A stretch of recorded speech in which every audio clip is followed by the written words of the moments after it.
And just like that, you can see that it sets up pretty high from the ground.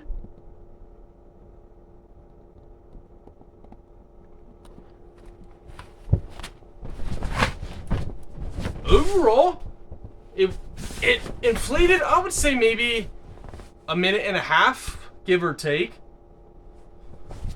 It's actually pretty comfortable. Obviously, you need to sleep on it for a full 24 hours. So basically, sleep on it, I would say 2 to 5 times before you can fully get a feel. But I have reviewed very many mattresses, air mattresses in my career.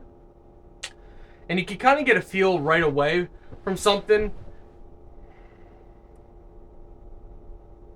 And with this one, so this one's not crazy stiff. Some of them can be really stiff and uncomfortable just right when you lay down. So there's support tubes in a lot of these air mattresses, and I'll show you guys up close so you can kind of see what I'm talking about.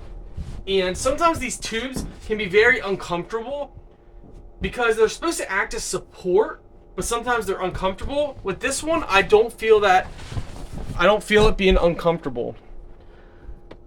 So if you can see the indents in here, sometimes these can be uncomfortable, but they're not. So with this one, overall, it's comfortable from my first experience. It inflated great. We go over here and take a look on this side. You guys can see up close better here. And so you can actually pull this open if you want, or you can just do deflate. And that's going to allow us to deflate the entire mattress.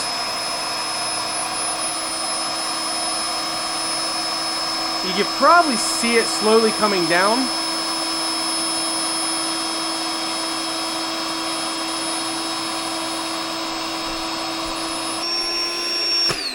Once fully deflated, just turn it off and now fold it up and put it right back in the bag. It's that simple, it's that easy.